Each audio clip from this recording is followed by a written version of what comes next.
जय सुदर्शन। एक बार फिर से 10वीं क्लास के लिए मैं हाजिर हूं और आज का बड़ा ही इम्पोर्टेंट टॉपिक्स है और विद्युत धारा के चैप्टर्स में हर चैप्टर की जो टॉपिक्स होते हैं एक दूसरे से जुड़ते जाते हैं।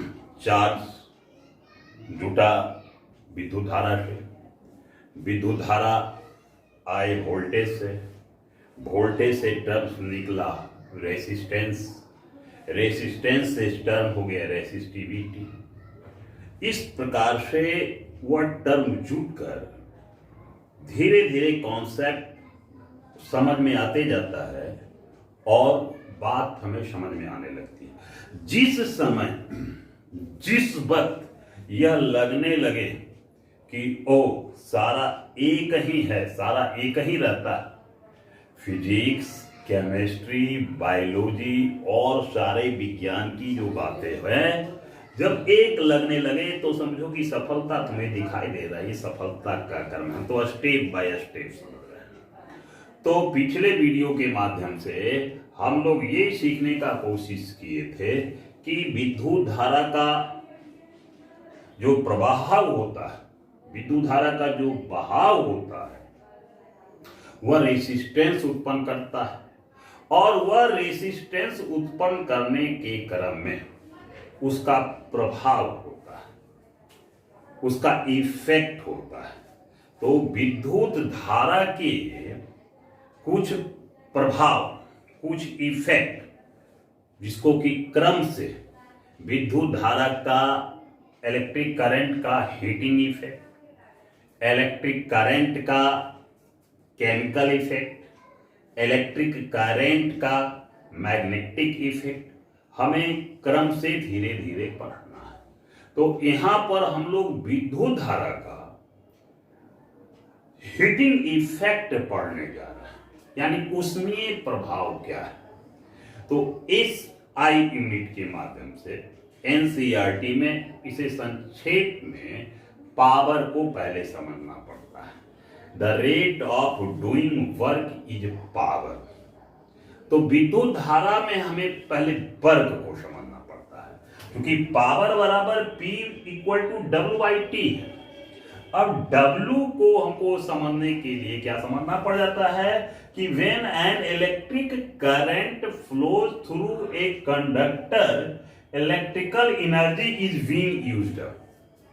जब विद्युत धारा किसी कंडक्टर में प्रवाहित होता है, चलता है, तो इलेक्ट्रिकल एनर्जी यूज होती है और वह इलेक्ट्रिकल एनर्जी जो यूज होती है वर्क के नाम से जाना जाता है। वर्क और एनर्जी दोनों का ऐसा unit same, W equal to E।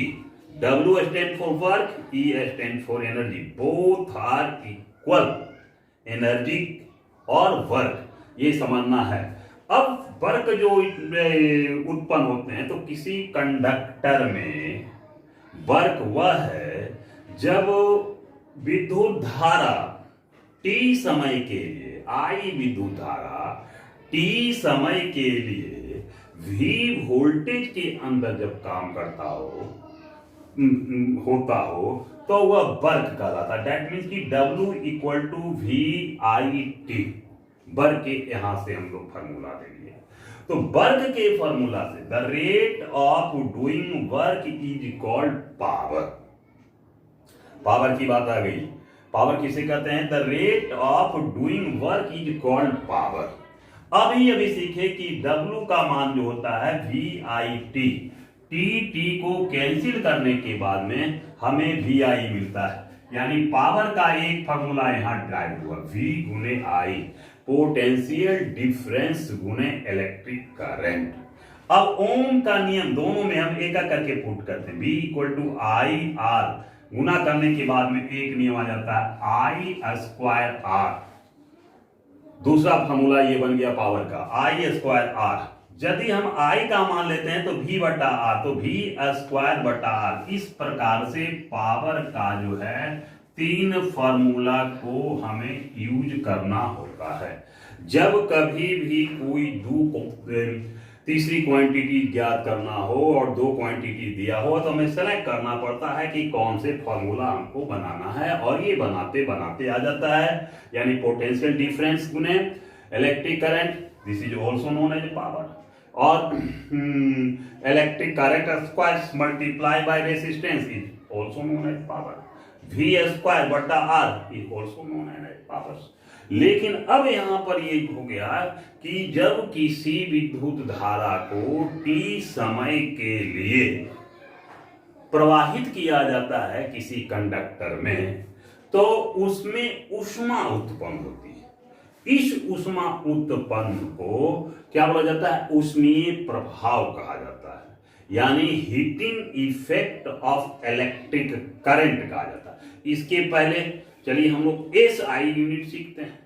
Power का SI यूनिट वाट हो गया।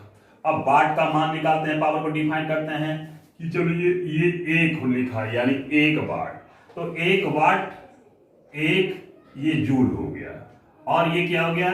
1 सेकेंड हो गया। डिफाइन तैयार कर लिए कि यदि 1 जूल एनर्जी 1 सेकेंड में खत्म होती है तो वह 1 वाट कहलाता है। इस प्रकार से 1 वाट का हम डिफाइन किया, और ये 1 वाट छोटी है 1 जूल एनर्जी से छोटी इकाई मापते हैं। इस बड़ी इकाई के लिए हमको क्या बोला गया? 1 किलो वाट, यानी 1000 वाट जो ऊर्जा होती है, 1 किलो वाट 1000 वाट हमें 1 आवर में खत्म होने की जो होती है, तो उसको 1 किलो वाट पर आवर करते हैं। 1 किलो वाट आवर बराबर जो हो जाता है 3.6 गुने 10 पर पावर जूल हो जाता है। यानी अब जैसे यहां पर प्रूव करने के लिए 1 वाट है, 1 वाट में 1000 से हम गुना किया तो ये क्या हो गया? किलो बन गया, 1 किलो वाट हो गया। अब जो है सो ये जो है सो क्या बोला जाता है? किलो वाट हो गया पावर का मान में, और ये जो है सो किलो वाट हमारा जो हो गया 1000 जूल हो गया, और ये जो है सो क्या बोला जाता है? 1 घंटा हो गया 1 आवर में। तो 1 किलो वाट 1 आवर में जो ऊर्जा खत्म होती है उसको किलो वाट आवर, बड़ी एनर्जी इसी से मापा गया। तो चलिए जी 1 किलो वाट आवर को हम यदि आवर से गुना करते हैं, यानी 1000 जो जूल है, जूल एनर्जी खत्म हुआ 1 किलो वाट आवर, तो ये हो गया 1000, और 1 आवर में 3600 सेकेंड्स होता है ना। और इसको जब हम निकाल दिए 10 पर पावर 3 और गुने 3.6 गुने 10 पर पावर 3, यानी 3.6 गुने 10 पर पावर 6 जूल जो ऊर्जा हुई 1 किलो वाट आवर के बराबर हो गया, बिग यूनिट हो गया। अब इसी को कड़ी में हम आगे बढ़ते हैं। Heating effect. जब किसी कंडक्टर में विद्युत धारा प्रवाहित किया जाता है तो उसमें ऊष्मा ऊर्जा का मान लगाए गए विद्युत धारा के वर्ग के समानुपाती तथा उसमें पाए गए रेसिस्टेंस का समानुपाती, लगाए गए समय का समानुपाती होता है, यानी 3 फैक्टर पर निर्भर करता है। इस प्रकार से हम हीटिंग इफेक्ट ज्ञात करते हैं। H बराबर I² RT प्राप्त करते हैं। इस नियम को जूल का भी नियम कहा जाता है। तो इस वीडियो के माध्यम से डिटेल्स में पूरे नोट्स मैं बना के भेज रहा हूं, और 10-10 क्वेश्चन इससे बनाना है, और जितने क्वेश्चंस बनेंगे, जितने स्टूडेंट सॉल्व करेंगे, आपको सहूलियत होगी, सुविधा होगी। आज के लिए इतना ही, धन्यवाद।